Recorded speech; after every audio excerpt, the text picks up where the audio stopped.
The first law of thermodynamics states that energy can neither be created nor destroyed. Potential or stored energy can be converted into kinetic energy so that it can be used, and the opposite is also true. We also know that energy can move from system to the surroundings, and the opposite of that is also true, that energy can move from the surroundings into the system. We simplify that whole thing by saying energy is conserved. Remember that when we refer to our system, what we're talking about are the actual chemicals that are involved in the chemical reaction. And as that chemical reaction progresses, bonds are going to break and new bonds are going to be formed. So when we're talking about the internal energy of the system, we're looking at all of the energy involved, both the potential energy that's stored in the bond and the kinetic energy that's going to be actually used within the process. Internal energy is an example of a state function, which is a property that depends on the system's state in terms of temperature, pressure, etc. And the value of internal energy, or any other state function for that matter, depends only on the present state of the system, not on how it got to that state. In this diagram, if we consider this 50 grams of water here at 25 degrees Celsius, and we're considering the state that it's in right now, it may have gotten to that state from originally having been boiled at 100 degrees Celsius and cooled down to 25 degrees Celsius, or maybe it started out as ice at 0 degrees Celsius that was warmed to reach that 25 degrees Celsius. It doesn't matter to us whether it cooled to get to that state or whether it was heated to get to that state. All that matters to us is that it is in that state right now. So whether we're talking about a physical change like ice melting or a chemical change like what happens in photosynthesis, as long as it's occurring under normal atmospheric conditions, then some sort of heat energy is going to need to be transferred between the system and the surroundings. We look at the change in enthalpy, or delta H. It's the thermodynamic function that we use to describe the heat gained or lost at constant pressure as bonds are broken and new bonds are formed. The decomposition of nitroglycerin is a highly exothermic process. It has relatively weak bonds that make it pretty unstable. A scientist named Alfred Nobel worked with it quite extensively in the lab. In fact, his brother was killed in an explosion of nitroglycerin in the lab. But Alfred Nobel found a way to stabilize it by absorbing it onto different substances and wrapping it, and created what's called dynamite now. And since dynamite's pretty destructive and it's been used in wars, Alfred got a fairly bad reputation in the science community. And so what he ended up doing to save face was he created the Nobel Prize for different disciplines and put a whole bunch of money into an endowment for the creation of that foundation. So when we consider the enthalpy of a reaction, we learn that it takes energy to break bonds and that energy is released when new bonds form. And since it takes energy to break bonds, that would be an endothermic process. And since energy is released when the new bonds formed, that would be an exothermic process. And so we calculate the enthalpy of a reaction, or the delta H for a reaction, using the following formula: the delta H of the products minus the delta H of the reactants. And so here's a question for you to consider.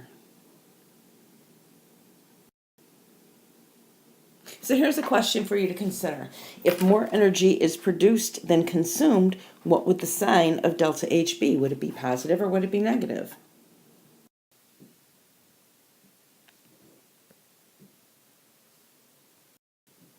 So we've decided that energy can neither be created nor destroyed.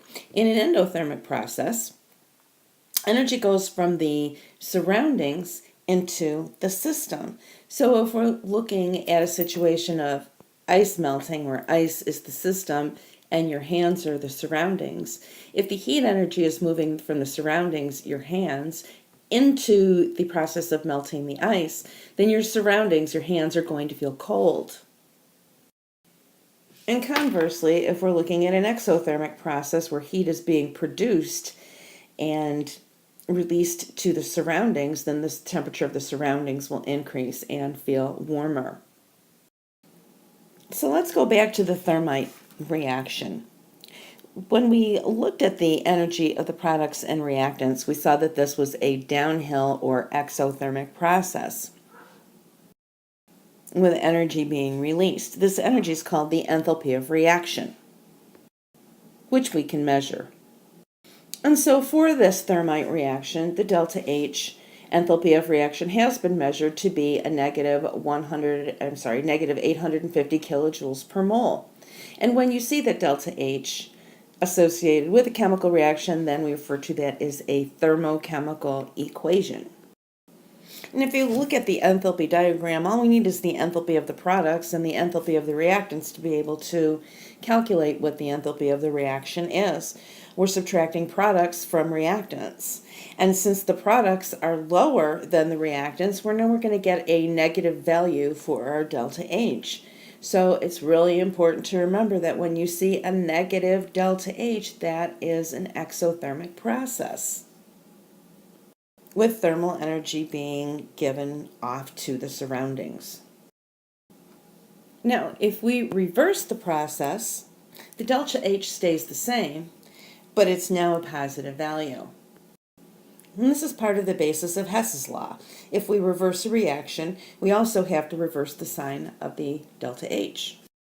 And how would we go about measuring the energy changes occurring here between the system and the surroundings? Well, in the classroom, we're going to use a calorimeter, which essentially is going to be two styrofoam coffee cups nested together with a thermometer in there to measure the change in temperature. And we'll have our reactants in the solution inside the cup, and as the reaction proceeds, we can measure the temperature change in the water, which would be the surroundings of this process. Of course, different types of calorimeters would be required to do large scale reactions like the thermite reaction. We know that many reactions happen in a series of steps or smaller reactions, and two German scientists came up with the Born-Haber process as a means of allowing us to look at the different steps that make up a chemical process. And so this is a diagram that allows us to determine the energy changes that happen when we combine lithium and fluorine to create solid lithium fluoride. And so we start here at step 1. Some of the energy that is absorbed is going to go into breaking the bond of the fluorine molecule, and at this step lithium is still in the solid state. So energy is going to be absorbed to break the fluorine molecule bond, and further energy is going to be absorbed to turn the solid liquid lithium into gaseous lithium. And then in the third step, we're going to have the lithium ions in the gaseous state now being able to react with the gaseous fluorine as well. And so all of this is requiring energy going into the system. Now once we reach step 4, where the bond is occurring between the lithium and the fluoride ions here, and then as the new bond forms, a good amount of energy is going to be released. And so as more energy ends up being released compared to what we started with and went into the system, we have a greater amount of energy being released from the system. We know that this is going to be an exothermic process. And this is the next part of Hess's law, which states that the enthalpy of a reaction is equal to the sum of all of the parts, or all of the small step reactions. And so if we want to use Hess's law, we know that if reaction is carried out in a series of steps, the delta H, or change in enthalpy for the overall reaction, would be equal to the sums of the enthalpy changes for the individual steps. And so this would be our overall reaction, or what I always call the target equation. And these are going to be the two steps that we're going to use to determine the enthalpy of the target equation. So we want to know the delta H for this reaction, and we're going to use the two steps in order to determine that. So as I'm looking at my target equation, I can see that, first of all, on the reactant side, I have carbon and oxygen, and on the product side, I have carbon monoxide.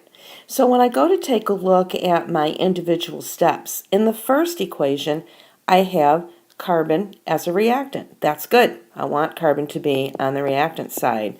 I also have oxygen as a reactant. Also good. Here I have carbon dioxide as a product, and there's no carbon dioxide in this target equation at all. So somewhere along the lines, this is going to have to go away. Now, if I take a look at the second equation here, I have carbon monoxide as a reactant, but carbon monoxide is a product in my target equation. So that's going to have to change. O2 is a reactant, so that's okay. And carbon dioxide is a product, again, missing from the target equation. So the first thing that's apparent to me is that since carbon monoxide is a reactant here, and it's a product in my target equation, what I'm going to have to do is reverse this equation. And so, if I am to reverse the equation, then I'm also going to have to change the sign on my delta H. So now I'm done with that. Now remember, these two equations are supposed to combine to form our target equation. So let's take a look at where we are. Once again, carbon is a reactant, carbon is a reactant. Oxygen is a reactant, oxygen is a reactant here. It's a product here.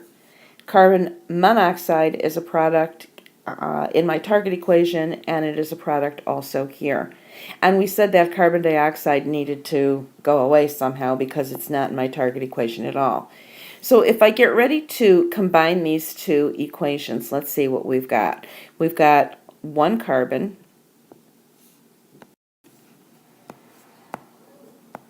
and we've got one O2 here, and on the reactant side we've got one CO2, on the reactant side we've got one CO2 here. That takes care of all of my reactants. And then on the product side, we've got a CO2 over here, and we've got a carbon monoxide here, and we've got a 1/2 of an O2 here. So let's take a look at what we have on both sides of the equation that will cancel out. Well, we just have this one carbon, so that's going to stay. We have an O2 here, and we have a 1/2 of an O2 here. So we can cancel out that 1/2 of an O2, which will leave us a 1/2 of an O2 on that side. This carbon dioxide on the reactant side will cancel out with that carbon dioxide on the product side. And so if you look at what we're left with down here is our target equation.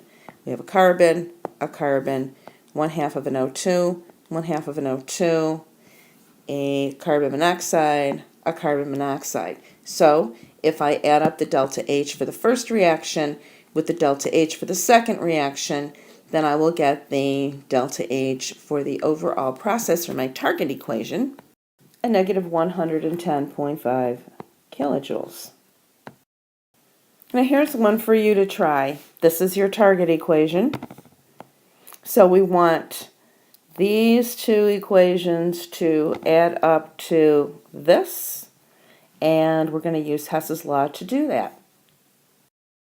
So I put the answer down here at the bottom just in case you want to pause it and try to work it out on your own. So if this is our target equation, we want graphite to be the reactant and diamond to be the product. And in our two equations here, in this one, graphite is a reactant, which is good.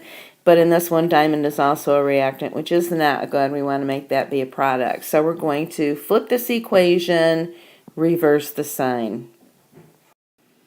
And so now that I've reversed the equation and changed the sign on the delta H, I'm going to add the two equations together and hopefully everything else cancels out.